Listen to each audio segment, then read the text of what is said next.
Okay, so today we're going to be talking on Conscious Educator about the Devil's Tower National Monument. And just to read you a few things about it, I know some people have visited before in their lifetimes. So it's a unique and striking geologic wonder steeped in the Native American legend. It's a modern-day national park and climbers challenge. Devil's Tower sits across the state line in northeast Wyoming. The tower is a solitary stump-shaped, notice they say stump, granite formation that looms 1,267 feet above the tree-lined Belle Orche River Valley, like a skyscraper in the country. Once hidden below the Earth's surface, more hints here, erosion has stripped away the softer rock layers, revealing the tower. Interesting. The 2-square-mile park surrounding the tower was proclaimed the nation's first national monument by President Theodore Roosevelt in 1906. The park is covered with pine forests, woodlands, and grasslands. While visiting the park, you are bound to see deer, prairie dogs, and other wildlife. The mountain's markings are the basis for Native American legend. One legend says that a giant bear clawed the grooves into the mountainside while chasing several young Indian maidens. Known by several northern plains tribes as Bear's Lodge, it is a sacred site of worship for many American Indians. Devil's Tower is also to remember as the movie location for Close Encounters of the Third Kind.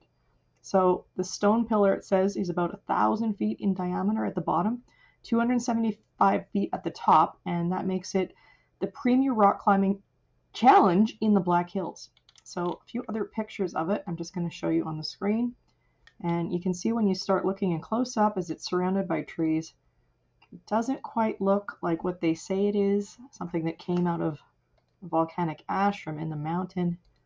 Might in fact be something else. So I do have a video that I'm going to show that's going to show you something quite different. All right, so here's the video that might convince you of something else.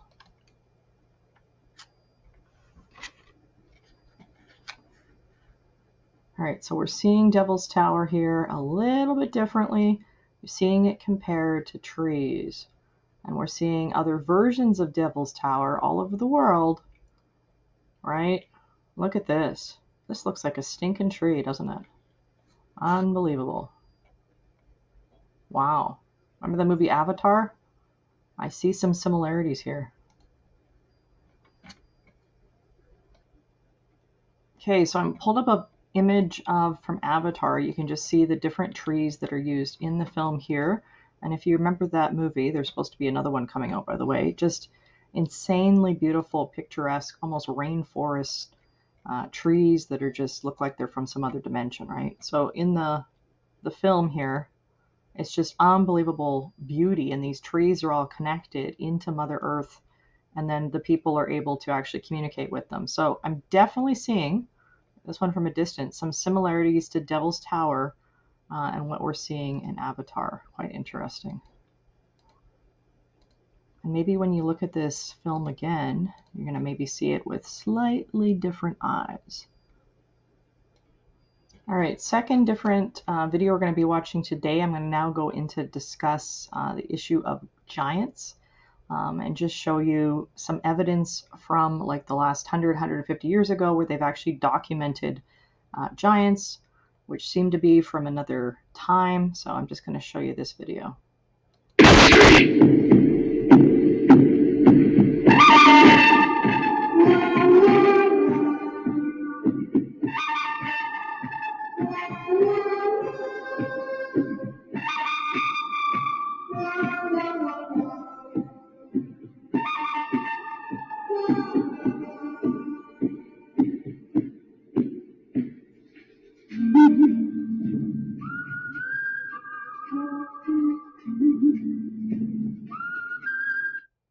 Since we're talking specifically about giants, I'm just going to scroll back here before we got into some of the technology aspects of this video. But you can just see some of these giants are like, if this gentleman here is maybe under the height of 6 feet, this guy's probably 8 feet tall. They really range in height. They really do. This one looks to me like 10, 11 feet.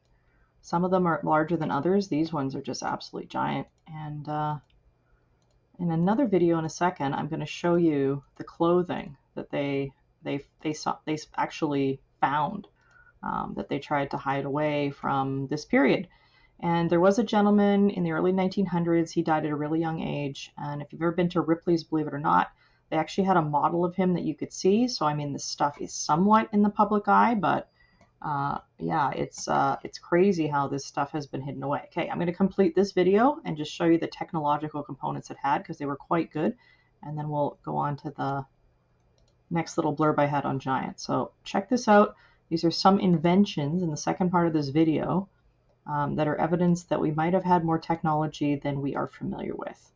So you're seeing this right here, right? I don't see anybody buying anything like this. It's sort of like a wheel that drives, and how is it operating? Is this gasoline? Is this solar? I'm not thinking so. I think it might be magnetism. So that one's an interesting one. Let's keep going.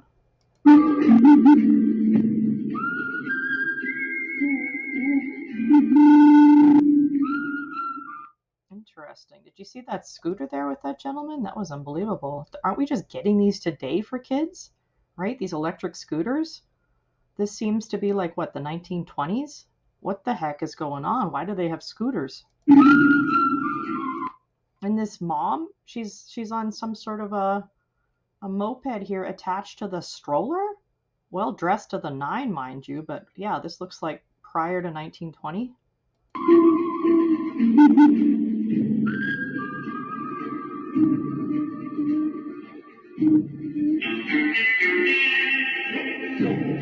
And then, of course, we've got some Tartarian buildings in the second part of this video. I'll just scroll and show you this part.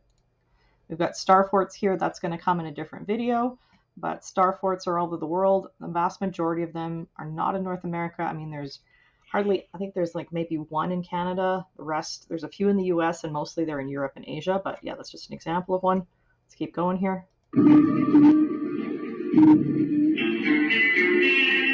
And then we have this unbelievable detailed architecture when supposedly they were so primitive and slave labor, but it's just amazing and beautiful and picturesque.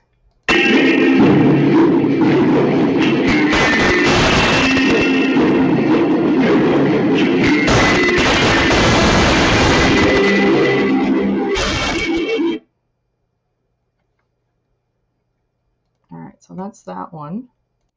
Okay, so I've pinpointed the gentleman from the 1920s I was referring to earlier. His name is Robert Wadlow. So here is some of what the exhibit would have been in that Ripley's, believe it or not, that I was at. So check it out.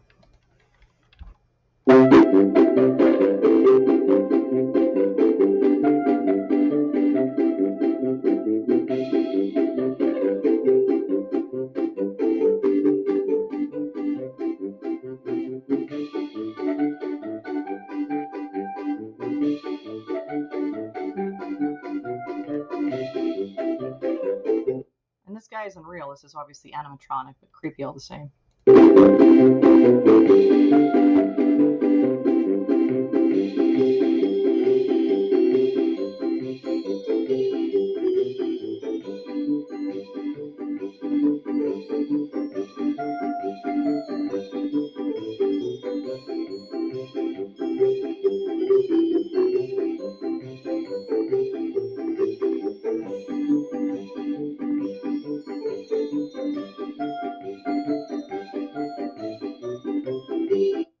Okay, so now I want to move on and just show you evidence of something further with this.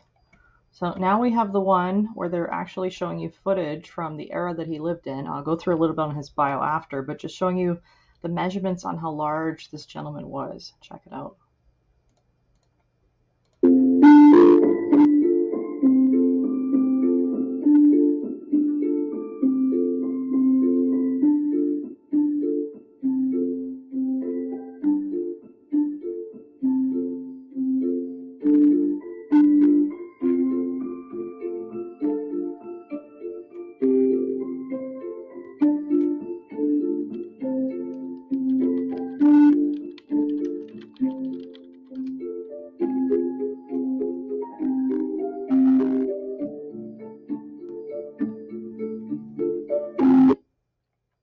All right, so that was Robert Wadlow. So let's just go to a freeze frame of a shot of him.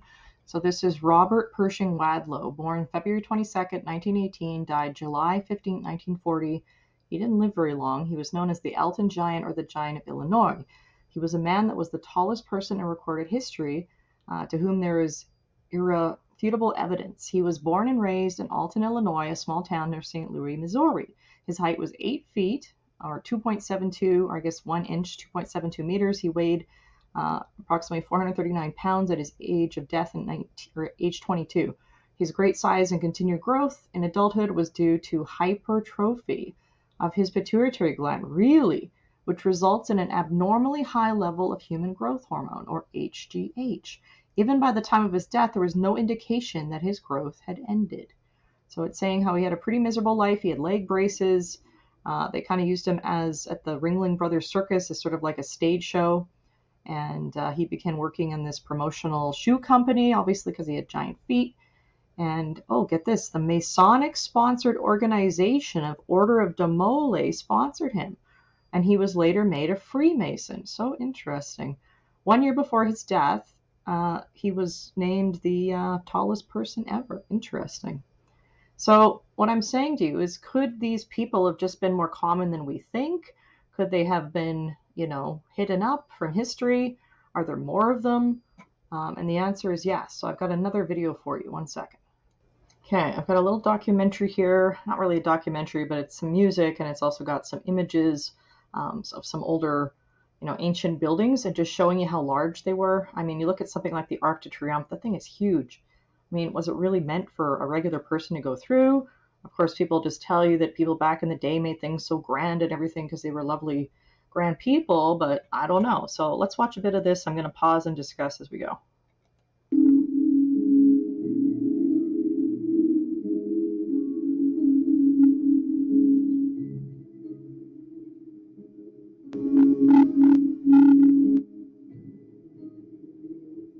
So our story is one that we do not know at all, and only now the rays of the skylight appear. So who are these giants, and where have they disappeared to? And it was a little slowly, so I'm just going to go through.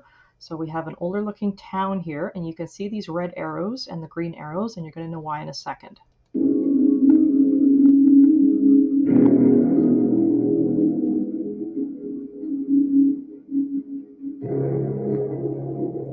Now check out the size of this thing. So this is Verdura del Pantheon. This is the Pantheon, right?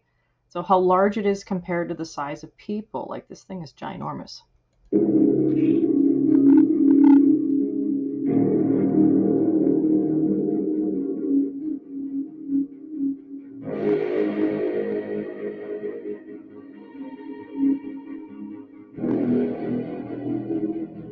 And of course, these humble workers, spent their whole lives building all this stuff. Sure they did.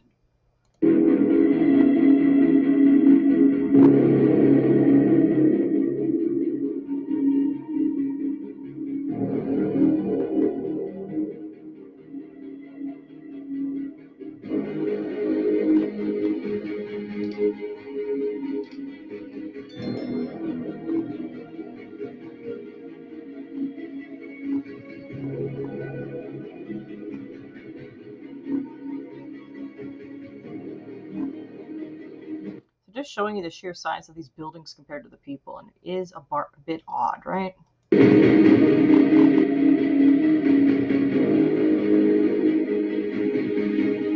Wow. Beautiful architecture here. I'm just going to scroll because it does go a bit on. So, are you still in doubt about the existence of recently tall people? Because this is getting good here. So watch a little bit more.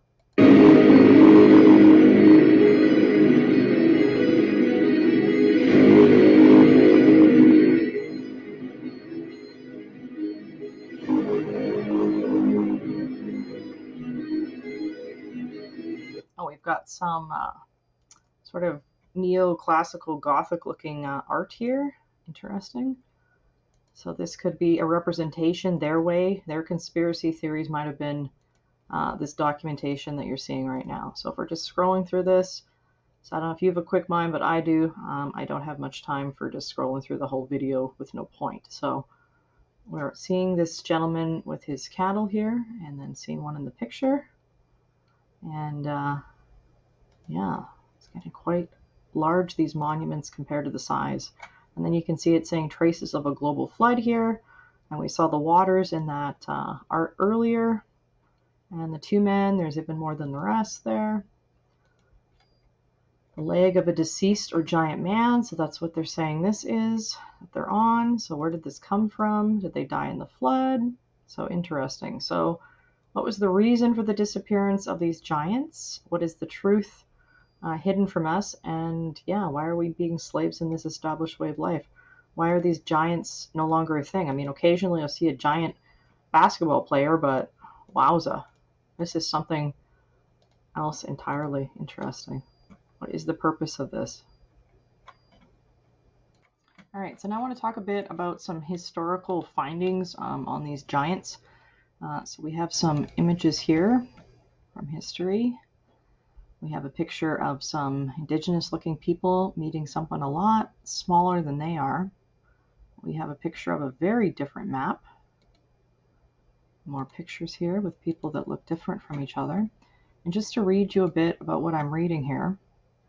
So these, it says from World Beauties and Wonders. This is a map from the 16th century of a 9-foot race of giants native to Patagonia. Ferdinand Magellan first reported oversized men and women during his circumnavigation in 1522, and sightings of the giants continued up to 1766, when John Foul-Weather Jack Byron and his crew of the HMS Dolphin claimed an encounter during a South American expedition. Their claim was even supported by Matthew Matey, Secretary of the British Royal Society, who wrote in a letter to the French Academy of Science, the existence of giants here is confirmed. And there's also an incidence of Abraham Lincoln writing about giants in some of his writing. So this is sort of tossed into historical references, but then covered up later on. Very interesting. And I just wanted to show you some evidence of some of these giant buildings from the past here. How they were basically, look at the size of this man here, like designed for a giant. What the heck? Why would you build like a 30-foot door? Just for kicks? Like, why would you do this? Right? This is incredible architecture. Like, wow. Eat your heart out, Disney. This is real. Amazing. Tartarian-esque architecture. We have another picture. This one looks like probably the late 1800s. And some more here. Wow. Hidden from history. There you go. I'll get into something a little controversial now. We're going to look at what they say that these giants ate. So they're saying this is the age of God's original diet. So we see basically a vegan diet here. And then flesh is permitted after Noah to now. So we see the chicken, the beef, and the fish there. Interesting. And then we see some skeletons that they've, found. This one is like 36 feet all the way up to... So were there actual little people as well? This is crazy. There's this whole amazing diagram here showing you this. Unbelievable. Interesting. The Nephilim, the giants, right? So this is the size compared to regular people. So is the world the way we think it is, or is some of this history, like Gulliver's Travels was a huge book by Jonathan Swift that told about people being captured by giants? Like, was this a documentary? What is this stuff? You won't find this. Wow, look at this skull. You won't find this in your child's science book or history book, that's for sure. They hide this stuff away really well. Wow. Pretty crazy to find that in the middle of the desert. Amazing. And of course, Facebook alters some of these. There you go, some more pictures. And National Geographic actually did do in one of their volumes about the giant. I wonder if that person got fired. Wow, look at this mummy, massive. So do your own research, look into these things, and see if you think that giants could potentially be a thing, and never stop researching, never start thinking for yourself, and we will see you guys in the next video.